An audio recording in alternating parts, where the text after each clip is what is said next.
है वक्फ? वक्फ कोई मुस्लिम संस्था है क्या? वक्फ एक तरह का ट्रस्ट है, जो ट्रस्ट मुसलमानों के हक में काम करने के लिए बनाया जाता है। मुस्लिम कोई धार्मिक संस्था नहीं है वक्फ। ऐसा नैरेटिव बनाया जा रहा है जैसे ये कोई मुसलमान, हाँ उस ट्रस्ट को ये हक है, उस ट्रस्ट को ये अधिकार होना चाहिए कि वो मुसलमान समुदाय के हर वर्ग के साथ, चाहे वो महिला हो, पुरुष हो, गरीब हो, अमीर हो, पिछड़े हो, अति पिछड़े हो, सभी वर्ग के लोगों के साथ न्याय करे, जो नहीं हो रहा है। क्या है वक्फ? वक्फ तो एक धार्मिक संस्था नहीं है, विनियामक है और प्रशासनिक निकाय है जो मुसलमानों के हक के लिए काम करती है। आज उसको नैरेटिव बनाया जा रहा है। क्यों नैरेटिव बनाया जा रहा है? आप मोदी जी को कोस रहे हैं। अरे भाई, मोदी जी का चेहरा अगर आपको पसंद नहीं आता है तो मत देखिए मोदी जी की तरफ, उनके अच्छे काम का प्रशंसा करिए, यही काम करिए।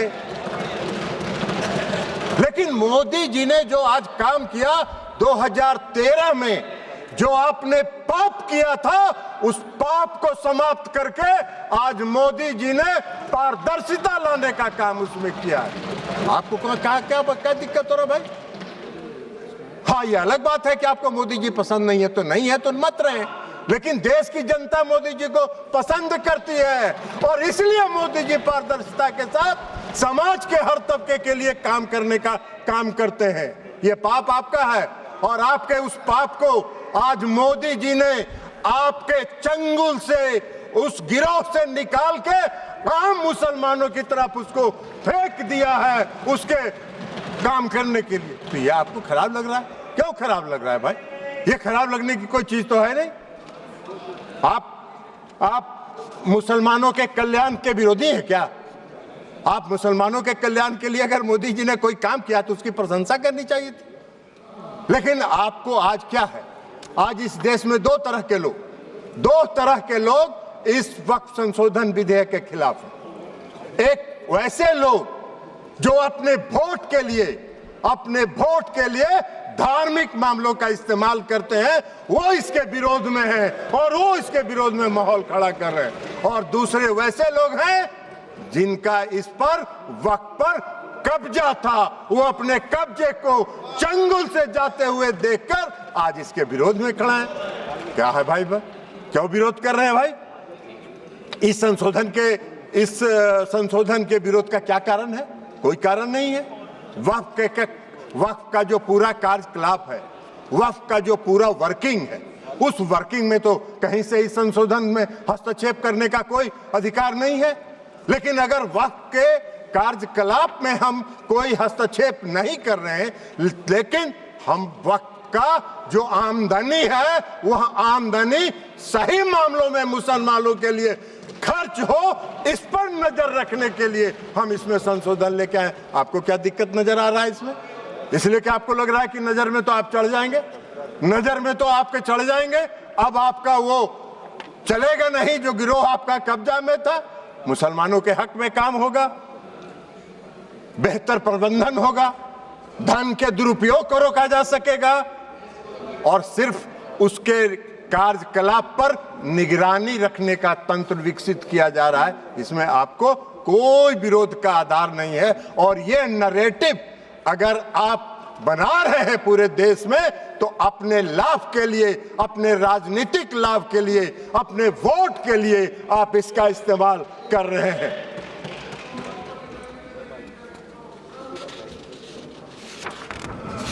सभापति महोदया, इस संशोधन से क्या होगा? इस संशोधन से सबसे बड़ा फायदा क्या है?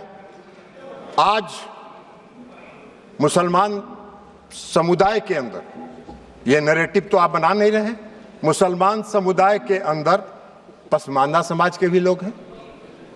आप जरा बताइए हमको, पूरे देश भर का उदाहरण देके बताइए कि पसमानदा समाज का वक्फ पर कोई है, वक्फ में उसका बेचारे का कोई से है? कितनी बड़ी आबादी है पसमानदा समाज की, उसका कोई से है?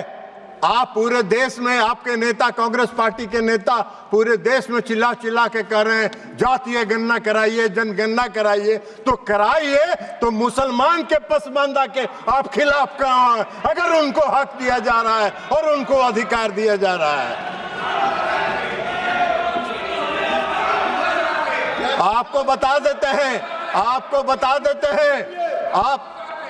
बता देते हैं, आपकी सेकुलरिज्म की एक कांग्रेस पार्टी के एक नेता का कल हम देखे अखबार में एक बयान छपा हुआ है कि जेडीयू सेकुलर पार्टी है, उसको देखना है। अरे जेडीयू को और नीतीश कुमार को आपके सेकुलरिज्म के सर्टिफिकेट की आवश्यकता नहीं है, उसकी आवश्यकता नहीं है।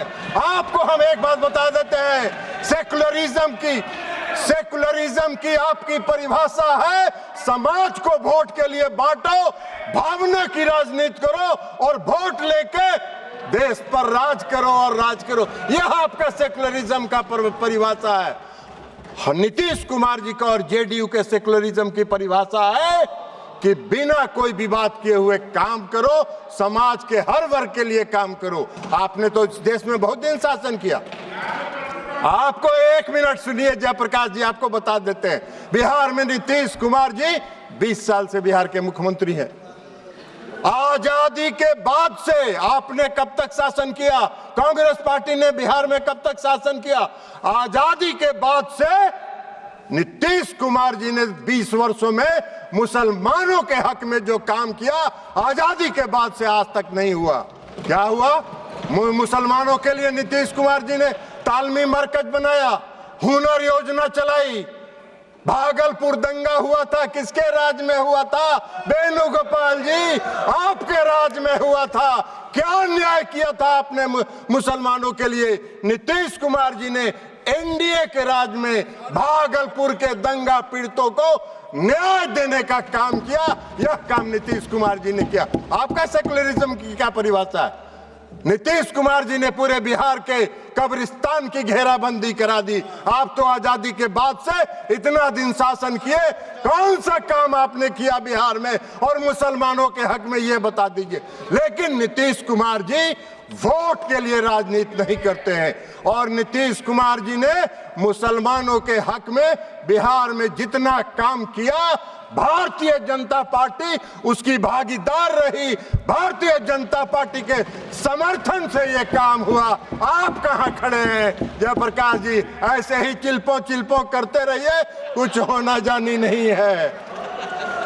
तो इसलिए आज वक्फ संशोधन बिल के माध्यम से मुसलमानों के, पसमानदा समाज के मुसलमानों के लिए, जो पिछड़े वर्ग के मुसलमान हैं, जो गरीब तबके के मुसलमान हैं, जो मुसलमान में भी सबसे निम्न वर्ग के मुसलमान हैं, उनको भी आज न्याय देने का काम हो रहा है। तो आपको चिल्पों बम मचा रहे हैं, आप हल्ला कर रहे हैं, आप नैरेटिव सेट कर रहे हैं, जैसे लगता है कि इस देश में कोई तूफान आने वाला है। अरे तूफान नहीं आने वाला है। इस देश के पसमानदा समाज के मुसलमान कल नरेंद्र मोदी के साथ खड़े होंगे कि इनके शासनकाल में हमको न्याय मिला।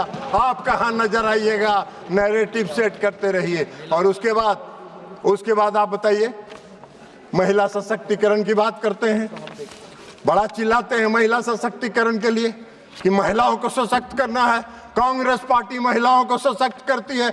अरे कहां महिलाओं को? मुसलमान समुदाय में महिला नहीं है क्या? मुसलमान समुदाय में महिला नहीं है? आज अगर मुस्लिम समुदाय के महिलाओं को वक्फ के साथ जोड़ा जा रहा है, आपको क्यों विरोध हो रहा है? मुस्लिम समाज के महिलाओं को भी सशक्तिकरण का हक है, उनके सशक्तिकरण का भी काम प्रधानमंत्री नरेंद्र मोदी जी की सरकार ने किया। इस वक्फ संशोधन विधेयक के माध्यम से आपका नैरेटिव सेट कर रहे हैं पूरे देश में, जैसे लगता है मोदी जी मुस्लिम विरोधी हैं।